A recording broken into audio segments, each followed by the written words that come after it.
নেতৃবৃন্দ এবং পর্দার আড়ালের মা বোনেরা, আসসালামু আলাইকুম। এই মহান বিজয়ের মাসে শ্রদ্ধার সাথে স্মরণ করছি বহুদলীয় গণতন্ত্র প্রবক্তা শহীদ প্রেসিডেন্ট জিয়াউর রহমানকে। শ্রদ্ধার সাথে স্মরণ করছে যিনি বিএনপির জন্য নিজের জীবন হাসতে হাসতে বিলীন করে দিয়েছেন শহীদ সালাউদ্দিন কাদের চৌধুরীকে। আজকের এই বিজয়ের মাসে বাংলাদেশের মানুষ আরেকটি বিজয় খুঁজে পাচ্ছেন।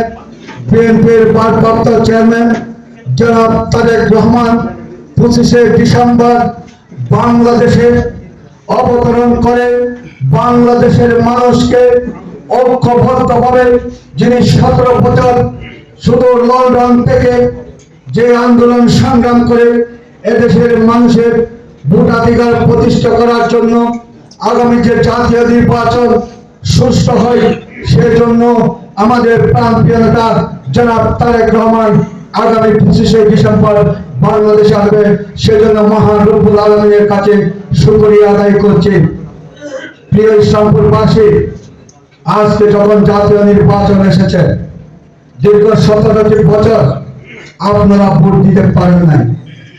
আমাদের প্রাণপ্রিয় নেতা তারেক রহমান এবং আমাদের এই যুবদল, ছাত্রদল, স্বেচ্ছাসেবক দল, শ্রমিক দল, বিএনপি নেতৃবৃন্দরা রাজপথ থেকে আপনাদের ভোটের অধিকার প্রতিষ্ঠিত করেছেন।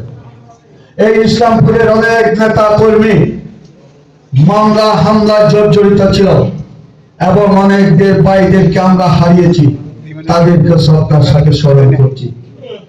আজকে এই মিটিং এ আমাদের ইসলামপুরে সাবেক চেয়ারম্যান জসিমউদ্দিন অসুস্থ, সেও আজকে এখানে থাকতে পারত। দীর্ঘ 17টি বছর আওয়ামী লীগের নির্যাতনে নির্যাতিত হয়ে সে আজকে সুখের সময় অসুস্থ হয়ে পড়েছে। সবার কাছে তার জন্য দোয়া চাচ্ছি আমাদের প্রাণপ্রিয় নেত্রী বেগম খালেদা জিয়া অসুস্থ, তাহার জন্য আপনারা দোয়া করবেন। আমাদের প্রিয় নেতৃবৃন্দ, আপনাদের কড়াই ঘন্টায় আপনাদেরকে পুরস্কৃত করা হবে। হতাশার মাঝে রাজনীতি করতে হবে না।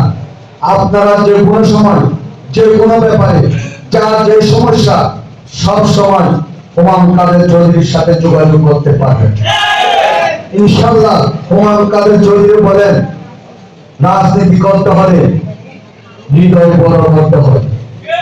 আশা করি আমাদের মাঝে হয়তো রাজনৈতিক বিভাজন ছিল, কিন্তু আমরা সবাই তাদের শীষের প্রতীকে বিশ্বাসী ছিলাম।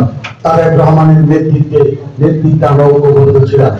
আমাদের মধ্যে অনেক বিভ্রান্তি থাকলেও যদি কাঁধে কাঁধ মিলিয়ে হাতে হাত রেখে যদি কাজ করতে পারে, ইনশাআল্লাহ আমরা বৃহত্তর রাজনীতিও কাঁধে কাঁধ মিলিয়ে হাতে হাত মিলিয়ে সবার সাথে সুখে সবার সময় অনেক ষড়যন্ত্র করে থাকে।